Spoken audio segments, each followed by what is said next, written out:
ตีลอยหลวงเมืองเพชรบุรีมีหมู่บ้านเตียนเพออ่ำยำทบหันมากกว่าเลมือความลับหมู่บ้านอันได้ถูกเปิดเผยมาเลเกียบอันมีอยู่ตีนาทำในมันลูกตีเหลือมาเลลองตางมันนั่นตีเปลี่ยนมาเจิ้งหือในนั่นเลตีสุดเสียงรวยเจิ้งหือเขามาหับถ่อมจอมกันตีเนออาปุ่มอันมีชื่อว่าทำแกบมือหึงเสหึงป่นมายาวนั่นตีลอยหลงเมืองเพชรบุรีมือกวนตึกเป็นป่าเถินลงอันหกไว้สี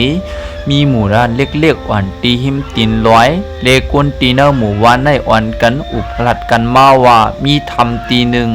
ตีปากทำนั่นเตมีเกียบเป็นกองไว้อยู่ตาสีอัมบากวนวานเขาเตียนกันกว่าเพียวปัดเป็ดเย้าสีตาโปแทงวันหนึ่งมาเก็บเจือนั่นก็เตออกมาเหมือนเก่า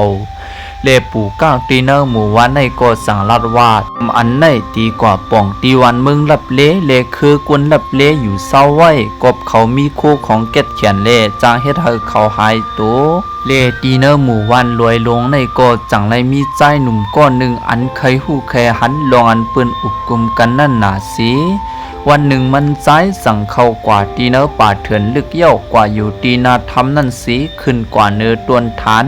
แลงอกเปิดด้วยจีปากทำนันสีอยู่กำหนึ่งมาจังไรมีกวนจุ่มหนึ่งอ่อนกันป้าหาบสีออกมาตีเนอทำเย้าเอาคู่ของมังเจื้อมังลองกว่าส่งไว้ตีเนอยุ้มสีเข้ากว่าเลตีเนอเมือง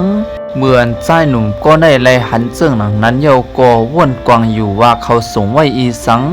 กุยกาอ่ำไปฮัดเขาจำเทียงวันหนึ่งมาก็มันมาอยู่ตีเก่าสีเปิดรวมช่องตัวเลวันเมื่อในกวนจุ่มนั่นก็อ่อนกันป้าหับสีออกมาตีเนอทำนั่นเหมือนเก่าเย้าเอาโคของกว่าเสืองไว้ตีเก่าสี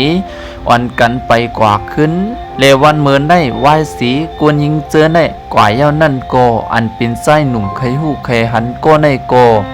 สั่งไล่กว่าซอกด้วยเตียนเขาเสืองไว้โคของนั่นเลเหมือนมันกว่าซอกหันก็เปลี่ยนเบอร์ไม่เปียกเปลืองอันหนึ่งกล้วยเลเหมือนมันเลยหันไว้ไม่เปียกปึงไว้ในเย้าโกมันจังเลยยิบเอาเบอไม่ไว้หนึ่งสีขึ้นกว่าอยู่ตีเก่ามันสีเปิดหลวมช่องด้วยกวนเจือนั่นปวกมา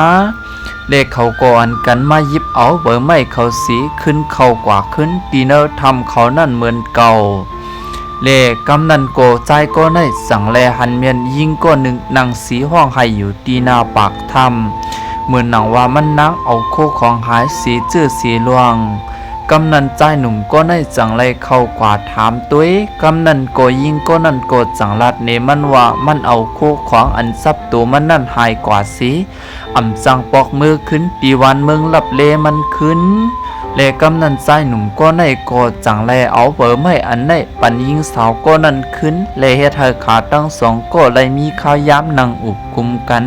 ถึงตีสายหนุ่มก็ในหัวยิงสาวก็ในเป็นเจ้าลับเลอยู่ตีเนอทำในสีหายตัวไลกำนันใจหนุ่มก็ในเมาจอมตาห่างดียิงสาวก็ในสีย้อนเหยยิงสาวก็ในกว่าอยู่จอมมันตีเนอหมู่วานเรียกสมายิงสาวก็ในเตมีเจอหักอยู่สีตาก็อำจังกว่าอยู่จอมไลเลกำนันก็ยิงสาวก็ในก็จังไรห้องใจหนุ่มก็ใน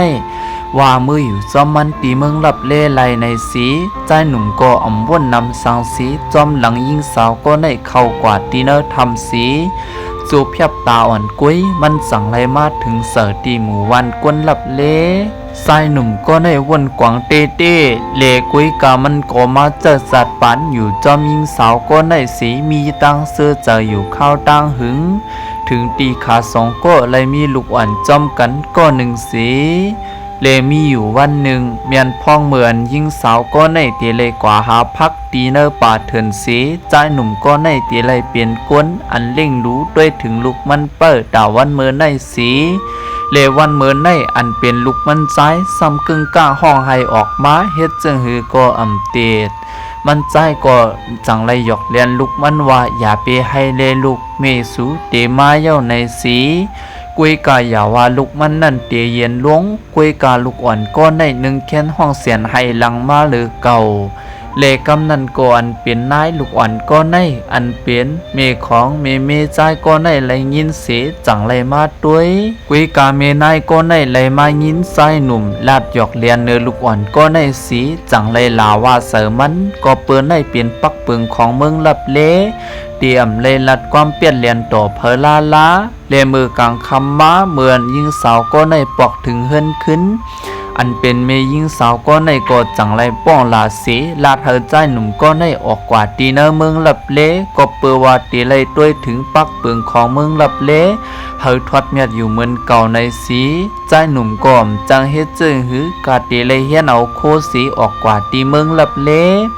เหมือนมันไปกว่าอันเป็นนางเมมันก็จังแล้วมีนเสือทงสีปันโผมันเฮอซับตูกว่าจอม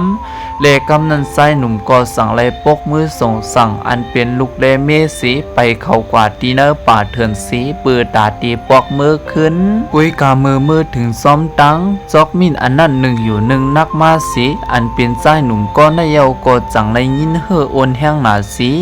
มินอันในนักวันนักมันใจกดสั่งเลยเอามินเจือในออกดีเนอร์ถงทิมเปียดเย้าเอาเสือถงมันมือปวดหนึ่งก้อยเลวายสีป่วนปาดเถินเย้าใจหนุ่มก็ในกดสั่งเลยมาถึงตีหมู่วันมันขึ้นเลียนเปลี่ยนนางเมมันตีเมืองในก็ยังเปิดมันสีเสือถึงมันอยู่ก็เปิดมันหายตัวกว่าตั้งหึงเลียนเปลี่ยนนางเมมันกดสั่งเลยมาหับตอนมันสีอ่อนมันมือตีเฮือนกุยกามือเมมันมือปืดด้วยตีเนอถงนั่นซ้ำจังไรมีเตียงคำอันหนึ่งซับมาจอมสายหนุ่มก็ในเอาก็จังไรยินสีไหลก็เปิดว่ามินเจอนั่นละเย็นเปลี่ยนเตียงคำอันนางเมเมืองหลับเลมันปั่นมานั่นมันใจยินสีลายหนาสีจังในเลียนเข้ากว่าขึ้นตีเนอป่าเถื่อนเตียนมันเอามินเปียเจอนั่นสีมันใจก็สั่งเลยมาขุดหาด้วยตีแล้วก็อ่ำมีเย้ามินอันมันเอาเปียเจอนั่นเลในก็เป็นอาปุ่มทำเก็บตั้งป่องเมืองลับเลอันมีตีเนอเมืองเพชรบุรีตีเมืองไทยอันกึกปืนไว้ต่อถึงเมืองเลียวนั่นในอยู่เย้าเลในก็เป็นอาปุ่มทำเก็บตั้งป่องเมืองลับเลตีนข้าวแล้วมาปิ่นสีไข่ในผู้ปันแห้งเขาในวันเหมือนในคาอสั่งข้าวใครกว่าและมีตีพิษตีเปิงกว่าในก็แค้นตัวว่างขว้างปันข้าวอย่านำสีกำผู้ปิ่นไข่อาปุ่มเป็นข้าวใจนันตาวันจริงคาอมาสูงถึงกูก็คา